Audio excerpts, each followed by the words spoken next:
Shams on FanDuel TV said something about Klay Thompson earlier today. Run it back on FanDuel TV. I want everybody to hear this because there is one line that really clicked. And I went, oh gosh, Klay is totally gone. Gone. Now, you and I already thought that. You've been thinking it for a while. I certainly think the unfollowing of the Warriors on Instagram is absolutely a thing. I think the breakup is imminent. And then I heard this and I went, oh, I've heard that before. See if you can notice the phrase that to me says Klay's gone. Here's Shams. Klay Thompson, I'm told, is open to all external options in free agency coming up. He intends to test free agency. We know the Warriors want him back. They offered him an extension before the start of the season. They're going to see if there can be a deal that gets done, but he's going to be there in the marketplace, seeking offers elsewhere. Could an Orlando step up? What team out there could step up for Klay Thompson? That is going to be the big question, but the Warriors will stay in touch with him and see exactly where he's going to end up going. Okay. Now, this may hit you different. Yeah. You have any guess on what the phrase was that tells me? I mean, gone. Was it test the market? Nope. They I all don't say know what that. it was. Yeah, it all was pretty cliche riddled, and it all kind of speaks to what we've been talking about for weeks. I always have, to me, there's an indicator. You have a guess, Grandy? You At the very end, they're going to stay in touch and seize where he ends up going. It means they're done talking to him right now. Give yourself a brownie and a round of applause. Have you ever heard when teams say that, it's no different than telling your friend who's having a party that you're going to try to stop by? They're going to stay in touch with him and see where it goes. That's what the Giants said about Madison Bumgarner. We're keep in touch. That tells you why he unfollowed them on Instagram. Because they literally told him, hey, Klay, go see what you can find because we got other stuff that we need to do first. You're not priority one. This has always been the thing. I think a lot of it's about money, but I don't think it's all about money. I think it's about the order of things, the prioritizing of things. The Warriors, I think, are likely telling Klay, we've got other things that we need to figure out first. So why don't you go see what kind of offer? We'll stay in touch. That's what people write in your yearbook when you're leaving for summer and they're never going to call you. Keep in touch. Bye-bye. Bye-bye. For sure. I mean, keep in touch means it's July 7th and, we still need a shooting guard and you haven't signed yet. So, hey, Klay, it's Mike Dunleavy. Yeah. Hey, I noticed you're still a free agent and, geez, we could use some shooting. How does $12 million sound? And that's, by the way, not going to happen. Of course. Klay is going to get great offers. He's going to be a day one free agent signing, July 1st. He'll get signed right away. He'll have offers. I don't know if he'll have decided yet exactly what he wants to do because he might have multiple offers. Yeah, and you might be right. He probably wants to go out there and really test it out for the first time. Stay in touch. Yeah. Oh, that's gross. That's a terrible statement. They're going to keep in touch. Well, I'm sure they told him that to his face, and that's why he unfollowed him. Listen to it again. Klay Thompson, I'm told, is open to all external options in free agency coming up. He intends to test free agency. We know the Warriors want him back. They offered him an extension before the start of the season. They're going to see if there can be a deal that gets done, but he's going to be there in the marketplace, seeking offers elsewhere. Could an Orlando step up? What team out there could step up for Klay Thompson? That is going to be the big question, but the Warriors will stay in touch with him and see exactly where he's going to end up going. Listen to what he said after. They'll stay in touch to see where he ends up going. Yeah. What does that mean? That means when he winds up in Orlando, they'll send him a gift basket. That's right. A food basket. Congrats, Klay, on your new team. Be sure to call us and let us know where you end up. Yeah. But boy, we want you back. No, you don't. I mean, you do, but not really. Again, they do, but not for the amount of money that he's going to make and not for the role that he's going to want. Yeah. They're going to stay in touch. The minute I heard that the first time, I'm like, oh my God. Like, he's really, really gone. Right. Really gone. And you can see it for yourself all over the internet if you want. It's not just that Klay unfollowed. Then he was a posting machine all weekend long. Everywhere he went, he was on a bike. He was by himself. He was at basketball courts. He's at really, really cool, like beautiful tourist attractions with trees. He was with Rocco. He was doing the whole Klay thing, and there wasn't a damn bit of Tiburon or a boat in it. He was all over the place. And just the fact, when someone's posting a lot, when it's like, bow, bow, bow, bow, bow, bow, bow, like, I don't know. I tend to want to like check on that person. Like, you good? Well, what do you know what I mean? Like, you're clearly, especially if they haven't been posting at all. You're like reaching, some people just post a lot all the time. You're reaching out for attention. Yeah, you're reaching out for attention. If it's machine gun posting, and we're doing this like 8 times a day, and I do. I think that this is a window into how Klay is feeling about this interaction. Yeah, I think he's feeling like it's time for it to be about Klay, and he's not going to be the same Klay that he was because he's not going to be a Warrior anymore. So that's what I think that this is about. And, you know, there was a lot of attention drawn to his social media by the very fact that he scrubbed his account of the Warriors and he unfollowed the Warriors and he took off a bunch of pictures. And so there's a lot of talk right now about his social media. So it's a great time to show people exactly what you're doing on social media. Yeah. So to me, we put these two things together, what Brandon Ayuk is doing and what Klay Thompson is doing, and I could not see these things as more different. You know, the guys earlier were talking about who has more leverage, and I actually, where my brain went at least, is like there's a factual response to this, and it's Klay Thompson. One of them's a free agent and one of them's not. One of them can leave if he wants to, the other one can't. One of them has $250 million in the bank, and one of them doesn't.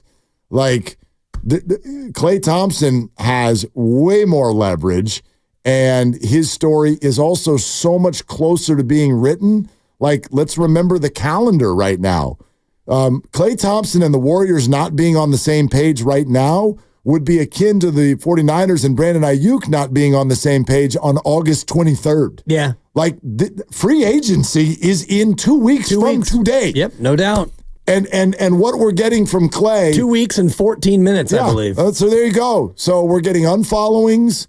We're getting Instagram posts from all over, from Southern California, which for Klay, even if you look at them, there's an air of like, yeah, to it. And maybe I'm reading into it, but it really feels that way to me.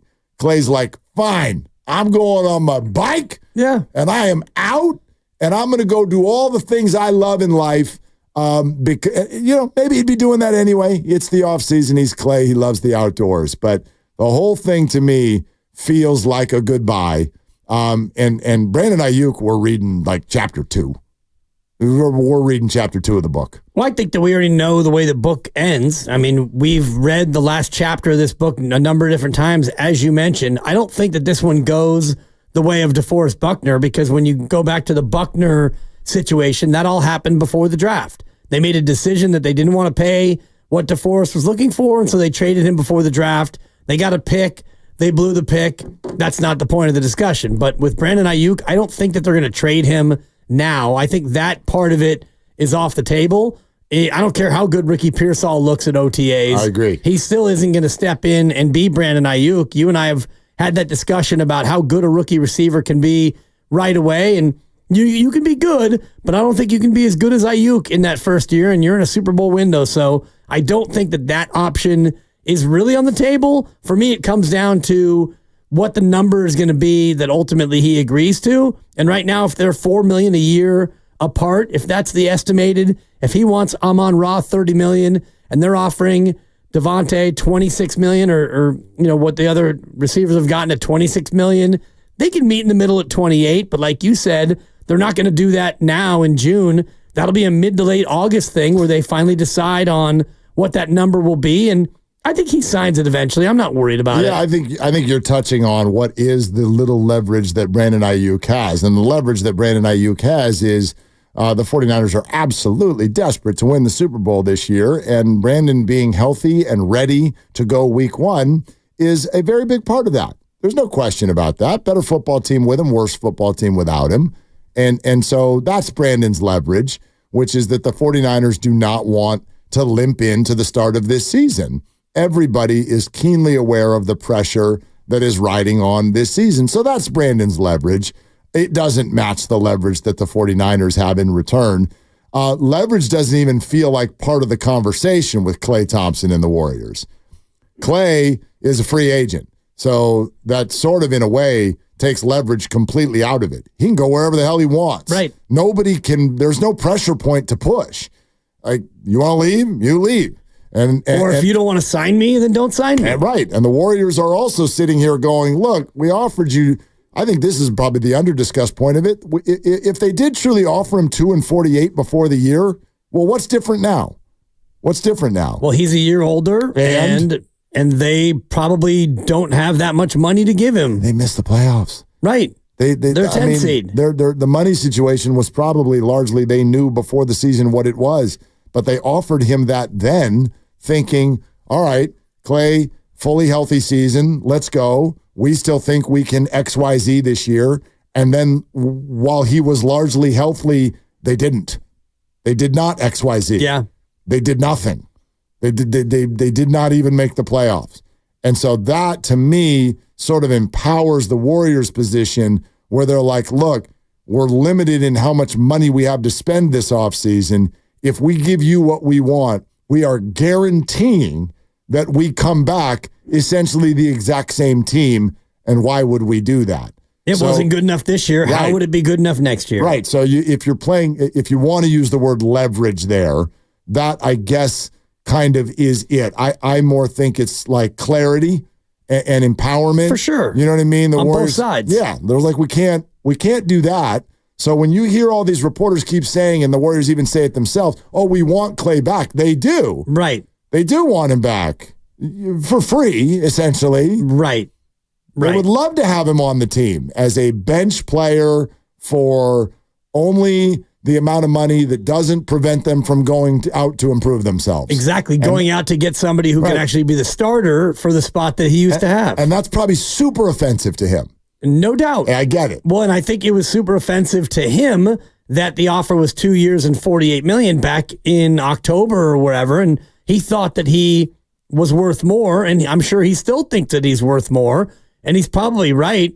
I saw Bobby Marks put out something that said that he would give Klay, I think, 30 a year or 35 a year, and he said the same thing on our show. Like, what Klay brings is so unique that there are going to be teams out there that are going to give Klay that much money and that big of a role. So think about that. Like, all we can do right now is imagine what these conversations must be like. And unfortunately for the Warriors, I think that their 2-year, $48 million offer at the beginning of the year was likely based on two things. A, more optimism than they have now. And B, wanting to avoid this. Because now it's threatening to be an ugly breakup. And that's incredibly painful for a relationship that's been so successful. Nobody wanted this.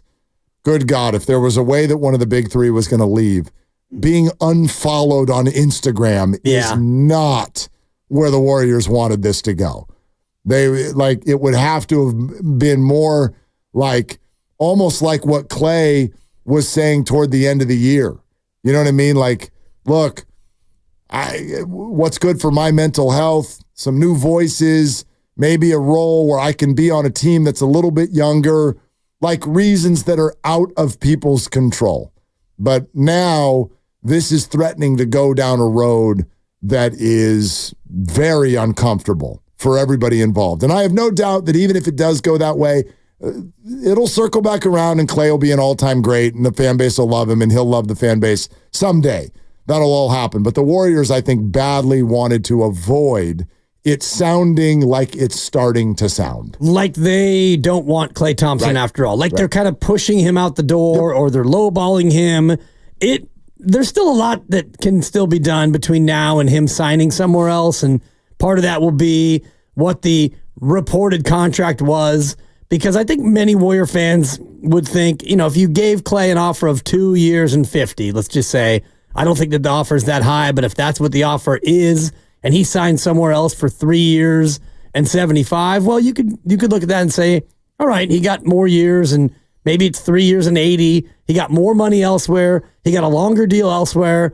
That makes sense. And so the Warriors won't look as bad. Right. But if it comes out that the Warriors' offer was really low, like lower than the 2 years and the 48, then this could really blow back in their face. Well, I don't know this, but if you start to read tea leaves, it feels like there's no offer on the table at all. Exactly. See, that's my translation of all this right now, which is based on nothing.